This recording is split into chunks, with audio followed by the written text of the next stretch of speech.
ವಕೀಲ ದೇವರಾಜೇಗೌಡರ ಕಾರನ್ನ ಪರಿಶೀಲನೆ ಮಾಡಿದ್ದಾರೆ ಪೊಲೀಸರು. ಆರೋಪಿ ದೇವರಾಜೇಗೌಡ ಸಮ್ಮುಖದಲ್ಲಿ ಕಾರ್ನ ಪರಿಶೀಲನೆ ಮಾಡಲಾಗಿದೆ. ಕಾರು ಪರಿಶೀಲನೆಯ ದೃಶ್ಯವನ್ನ ಚಿತ್ರೀಕರಿಸಿಕೊಂಡಿದೆ ಪೊಲೀಸರ ತಂಡ. ಹೊಳೆನರಸೀಪುರ ಪೊಲೀಸರು ಕಾರನ್ನ ಸಂಪೂರ್ಣವಾಗಿ ಪರಿಶೀಲನೆಗೆ ಒಳಪಡಿಸಿದ್ದಾರೆ. ಕಾರ್ನ ಒಳಗೆ ಇರುವಂತಹ ವಸ್ತುಗಳನ್ನು ಕೂಡ ಪೊಲೀಸರ ಟೀಮ್ ಪರಿಶೀಲನೆಯನ್ನ ಮಾಡಿದೆ. ವಕೀಲ ದೇವರಾಜೇಗೌಡ ಲೈಂಗಿಕ ದೌರ್ಜನ್ಯ ಹಾಗೆ ಅತ್ಯಾಚಾರ ಪ್ರಕರಣಕ್ಕೆ ಸಂಬಂಧಪಟ್ಟ ಹಾಗೆ ನಿನ್ನೆಯಷ್ಟೇ ಅರೆಸ್ಟ್ ಆದರು.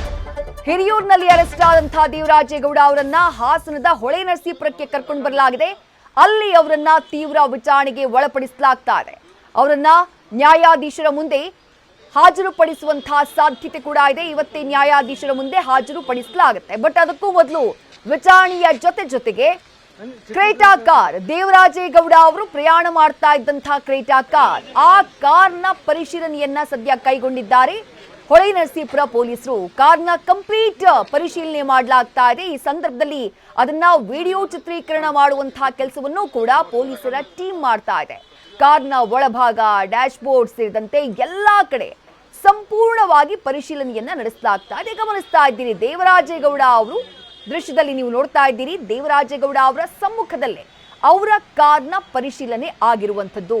ದೇವರಾಜೇಗೌಡ ಹಾಸನದ ಅಶ್ಲೀಲ ವಿಡಿಯೋ ಹಗರಣ ಸ್ಫೋಟ ಆಗ್ತಾ ಇದ್ದ ಹಾಗೆ ಯಾವಾಗ ವಕೀಲ ದೇವರಾಜೇಗೌಡ ಅವರ ವಿರುದ್ಧ ಪೆನ್ ಡ್ರೈವ್ ರಿಲೀಸ್ ಮಾಡಿದಂತಹ ಆರೋಪ ಎದುರಾಗುತ್ತೋ ಆಗ ಮಾಧ್ಯಮಗಳ ಮುಂದೆ ಬಂದು ಕಾರ್ತಿಕ್ ಗೌಡನ ವಿರುದ್ಧ ಆರೋಪವನ್ನ ಮಾಡಿದವರು ದೇವರಾಜೇಗೌಡ. ಅದಾದ ನಂತರದಲ್ಲಿ ರಾಜಕೀಯ ಸ್ವರೂಪವನ್ನ ಪಡ್ಕೊಳ್ಳುತ್ತೆ. ಸಾಕಷ್ಟು ವಿಡಿಯೋ ಆಡಿಯೋಗಳನ್ನ ರಿಲೀಸ್ ಮಾಡ್ತಾರೆ ದೇವರಾಜೇಗೌಡ ಅವರು. ಈಗ ತಮ್ಮ ವಿರುದ್ಧದ ಲೈಂಗಿಕ ದೌರ್ಜನ್ಯ ಹಾಗೆ ಅತ್ಯಾಚಾರ ಪ್ರಕರಣದಲ್ಲಿ ಅವರನ್ನ ಅರೆಸ್ಟ್ ಮಾಡಲಾಗಿದೆ.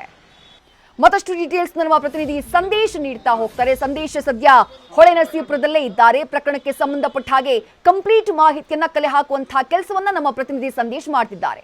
ಸಂದೇಶ್, ದೃಶ್ಯದಲ್ಲಿ ಗಮನಿಸ್ತಾ ಇದ್ದೀವಿ, ನಿನ್ನೆಯವರೆಗೂ ಮಾಧ್ಯಮಗಳ ಮುಂದೆ ಅಬ್ಬರಿಸ್ತಾ ಇದ್ದಂತಹ ದೇವರಾಜೇಗೌಡ ಈಗ ಅರೆಸ್ಟ್ ಆಗಿದ್ದಾರೆ. ಅವರ ಸಮ್ಮುಖದಲ್ಲಿ ಅವರ ಕಾರ್ನ ಪರಿಶೀಲನೆ ಮಾಡಲಾಗ್ತಾ ಇದೆ. ತನಿಖೆಗೆ ಸಂಬಂಧಪಟ್ಟ ಹಾಗೆ, ವಿಚಾರಣೆಗೆ ಸಂಬಂಧಪಟ್ಟ ಹಾಗೆ ಏನ್ ಅಪ್ಡೇಟ್ ಲಭ್ಯವಾಗ್ತಾ ಇದೆ ಸಂದೇಶ್ ತಮಗೆ?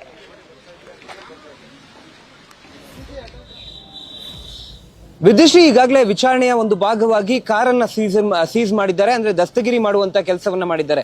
ಸೀಸ್ ಮಾಡುವಂತ ಸಂದರ್ಭದಲ್ಲಿ ಒಳಗಿರುವಂತಹ ಎಲ್ಲಾ ಮೆಟೀರಿಯಲ್ಸ್ ಗಳನ್ನ ಅಥವಾ ಒಳಗಿರುವಂತಹ ವಸ್ತುಗಳನ್ನ ಎಲ್ಲವನ್ನು ಕೂಡ ವಿಡಿಯೋಗ್ರಾಫ್ ಮಾಡಲಾಗುತ್ತೆ. ಅದೇ ನಿಟ್ಟಿನಲ್ಲಿ ಈಗಾಗಲೇ ಪೊಲೀಸರು ಕೂಡ ವಿಡಿಯೋಗ್ರಾಫ್ ಅನ್ನ ಮಾಡಿ ಆ ಒಂದು ಕಾರನ್ನ ಸೀಸ್ ಮಾಡಲಾಗಿದೆ. ಒಳಗಿರುವಂತಹ ಇವರಿಗೆ ಅಂದ್ರೆ ಇನ್ವೆಸ್ಟಿಗೇಷನ್ಗೆ ಬೇಕಾಗುವಂತಹ ಎಲ್ಲಾ ವಸ್ತುಗಳನ್ನ ಅಂದ್ರೆ ಮೊಬೈಲ್ ಫೋನ್ ಅನ್ನ ಈಗಾಗಲೇ ವಶಕ್ಕೆ ಪಡೆದು ಅದನ್ನ ಕೂಡ ಈಗಾಗಲೇ ಸೀಸ್ ಮಾಡಿದ್ರೆ, ಮತ್ತೊಂದು ಕಡೆ ಕಾರನ್ನ ಕೂಡ ಸೀಸ್ ಮಾಡುವಂತ ಕೆಲಸವನ್ನ ಈಗಾಗಲೇ ಪೊಲೀಸರು ಕೂಡ ಮಾಡಿದ್ದಾರೆ. ಜೊತೆಗೆ ಬೆಳಗ್ಗೆಯಿಂದಲೂ ಕೂಡ ದೇವರಾಜೇಗೌಡರ ಹೇಳಿಕೆಯನ್ನ ದಾಖಲು ಮಾಡಿಕೊಳ್ಳುವಂತ ಕೆಲಸವನ್ನ ಈಗಾಗಲೇ ಹೊಳೆನರಸೀಪುರ ಪೊಲೀಸರು ಕೂಡ ಮಾಡ್ತಾ ಇರುವಂತದ್ದು. ಈಗ ಹೇಳಿಕೆಯನ್ನ ದಾಖಲು ಮಾಡ್ಕೊಂಡಿರೋದ್ರಿಂದ ಇನ್ನೇನು ಕೆಲವೇ ಗಂಟೆಗಳಲ್ಲಿ ಅಂದ್ರೆ ಇನ್ನು 1 ಗಂಟೆಯ ಒಳಗೆ ಅವರನ್ನ ಮತ್ತೆ ಮೆಡಿಕಲ್ಗೆ ಕರೆದುಕೊಂಡು ಹೋಗಲಾಗುತ್ತೆ. ಮೆಡಿಕಲ್ನ ಬಳಿಕ ನೇರವಾಗಿ ಅವರನ್ನ ಮ್ಯಾಜಿಸ್ಟ್ರೇಟ್ ನಿವಾಸದ ಮುಂದೆ ಅಂದ್ರೆ ನ್ಯಾಯಾಧೀಶರ ನಿವಾಸದ ಮುಂದೆ ಅವರನ್ನ ಹಾಜರುಪಡಿಸಿ ಅಲ್ಲಿ ರಿಮ್ಯಾಂಡ್ ಅರ್ಜಿಯನ್ನ ಸಲ್ಲಿಕೆ ಮಾಡ್ತಾರೆ. ಅಂದ್ರೆ ಯಾವ ಕಾರಣಕ್ಕಾಗಿ ನಮ್ಗೆ ಇವರು ಮತ್ತೆ ಕಸ್ಟಡಿಗೆ ಬೇಕು ಅನ್ನೋದಕ್ಕೆ ಸಂಬಂಧಪಟ್ಟಂತೆ ಕಂಪ್ಲೀಟ್ ಆದ ಒಂದು ಮಾಹಿತಿಯನ್ನ ಅಲ್ಲಿ ಮೆನ್ಷನ್ ಮಾಡಿ ನ್ಯಾಯಾಲಯಕ್ಕೆ ಸಲ್ಲಿಕೆ ಮಾಡಿ ಮತ್ತೆ ಅವರನ್ನ ಕಸ್ಟಡಿಗೆ ಪಡೆದು ವಿಚಾರಣೆ ನಡೆಸೋದಕ್ಕೆ ಈಗಾಗಲೇ ಎಲ್ಲಾ ರೀತಿಯ ಸಿದ್ಧತೆಗಳು ನಡೆದಿದೆ. ವಿದ್ಯೇಶ್, ಸಂದೇಶ್, ನೀವಾಗಲೇ ಹೇಳಿದ್ರಿ ಬೆಳಗ್ಗಿನಿಂದ ಕೂಡ 4:30ಕ್ಕೆ ಹೊಳೆನರಸೀಪುರ ಕರ್ಕೊಂಡು ಬರ್ತಾರೆ. ಅದಾದಂತಹ ನಂತರದಲ್ಲಿ ನಿರಂತರವಾಗಿ ಅವರನ್ನ ವಿಚಾರಣೆಗೆ ಒಳಪಡಿಸಲಾಗಿದೆ ಪ್ರಕರಣಕ್ಕೆ ಸಂಬಂಧಪಟ್ಟ ಹಾಗೆ.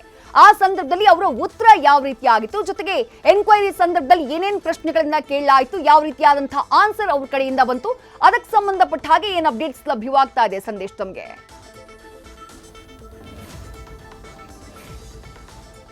ವಿದೇಶಿ, ಇಲ್ಲಿ ಪ್ರಮುಖವಾಗಿರುವಂತದ್ದು ಈಗಾಗಲೇ ಆರೋಪ ಬಂದಿದೆ. ಲೈಂಗಿಕ ದೌರ್ಜನ್ಯ ಹಾಗೆ ಅತ್ಯಾಚಾರದ ಅಡಿಯಲ್ಲಿ ಈಗಾಗಲೇ ಸಂತ್ರಸ್ತ ಮಹಿಳೆ ಆರೋಪವನ್ನ ಏನ್ ಮಾಡಿದ್ದಾರೆ. ಆ ಆರೋಪಕ್ಕೆ ಸಂಬಂಧಪಟ್ಟಂತೆ ಈಗಾಗಲೇ ದೇವರಾಜೇಗೌಡರಿಂದ ಒಂದು ಕ್ಲಾರಿಟಿಯನ್ನ ಪಡೆಯುವಂತ ಕೆಲಸವನ್ನ, ಜೊತೆಗೆ ಯಾವ ಯಾವ ಸ್ಥಳಗಳನ್ನ ಸೂಚಿಸಿದ್ದಾರೆ ಅಂದ್ರೆ ಆ ಒಂದು ಸಂತ್ರಸ್ತ ಮಹಿಳೆ ಕಂಪ್ಲೇಂಟ್ ಕೊಡುವಂತ ಸಂದರ್ಭದಲ್ಲಿ ಯಾವ ಸ್ಥಳಗಳನ್ನ ಸೂಚಿಸಿದ್ರು ಆ ಸ್ಥಳಗಳಲ್ಲಿ ಮಹಜರನ್ನ ಮುಂದಿನ ಹಂತದಲ್ಲಿ ಮಾಡಬೇಕಾಗುತ್ತೆ. ಆ ಕಾರಣಕ್ಕಾಗಿ ಇವರಿಂದ ಮಾಹಿತಿಯನ್ನ ಪಡ್ಕೊಂಡ್ರು. ಯಾವಾಗ ಲೈಂಗಿಕ ದೌರ್ಜನ್ಯ ಹಾಗೆ ಅತ್ಯಾಚಾರದ ಬಗ್ಗೆ ಪ್ರಶ್ನೆ ಮಾಡಿದ್ರು ಆಗ ಯಾವುದೇ ಕಾರಣಕ್ಕೂ ಕೂಡ ಈ ಪ್ರಕರಣಕ್ಕೂ ನನಗೂ ಯಾವುದೇ ರೀತಿಯ ಸಂಬಂಧ ಇಲ್ಲ ಅಂತ ಹೇಳಿ ಪೊಲೀಸರು ಮಾಡಿದಂತಹ ಪ್ರಶ್ನೆಯನ್ನ ಮತ್ತೆ ಮರುಪ್ರಶ್ನೆ ಮಾಡುವಂತ ಕೆಲಸವನ್ನ ದೇವರಾಜೇಗೌಡರು ಮಾಡ್ತಾ ಇದ್ದಾರೆ ಅನ್ನೋ ಮಾಹಿತಿಗಳು ಲಭ್ಯವಾಗ್ತಾ ಇದೆ. ಅಂದ್ರೆ ಯಾವುದಕ್ಕೂ ಕೂಡ ಸಮರ್ಪಕವಾದ ಒಂದು ಉತ್ತರವನ್ನ ಕೊಡ್ತಾ ಇಲ್ಲ. ಜೊತೆಗೆ ಈ ಪ್ರಕರಣಕ್ಕೂ ಮುನ್ನ ನಾನು ಹನಿ ಟ್ರ್ಯಾಪ್ ಪ್ರಕರಣವನ್ನ ಕೊಟ್ಟಿದ್ದೆ. ಅಂದ್ರೆ ಪ್ರಮುಖವಾಗಿರುವಂತದ್ದು ಇಲ್ಲಿ ಏನು ಸಂತ್ರಸ್ತ ಮಹಿಳೆ ಲೈಂಗಿಕ ದೌರ್ಜನ್ಯ ಪ್ರಕರಣ ದಾಖಲು ಮಾಡಿದ್ದಾರೆ. ಇದಕ್ಕೂ ಮುನ್ನ ನಾನು ಹನಿ ಟ್ರ್ಯಾಪ್ ಪ್ರಕರಣವನ್ನ ಕೊಟ್ಟಿದ್ದೆ. ಆದ್ರೆ ಆ ಪ್ರಕರಣದ ತನಿಖೆಗೂ ಮುನ್ನ ಈ ಪ್ರಕರಣದ ತನಿಖೆಯನ್ನ ನೀವು ಮಾಡ್ತಾ ಇದ್ದೀರಾ, ನನ್ನ ಅರೆಸ್ಟ್ ಕೂಡ ಮಾಡಿದ್ದೀರಾ ಅಂತ ಹೇಳಿ ಅದಕ್ಕೆ ಸಂಬಂಧಪಟ್ಟಂತೆ ಒಂದು ಹೇಳಿಕೆಯನ್ನ ದಾಖಲು ಮಾಡುವಂತ ಕೆಲಸವನ್ನ ಈಗಾಗಲೇ ದೇವರಾಜೇಗೌಡರು ಕೂಡ ಮಾಡ್ತಾ ಇರುವಂತದ್ದು. ವಿದೇಶ್, ಥ್ಯಾಂಕ್ ಯು ಸಂದೇಶ್ ತಮ್ಮೆಲ್ಲ ಡೀಟೇಲ್ಸ್ಗೆ. ನ್ಯೂಸ್ ಫಸ್ಟ್ ನಿರ್ಭೀತಿಯಿಂದ ನಿಮ್ಮ ಪರವಾಗಿ.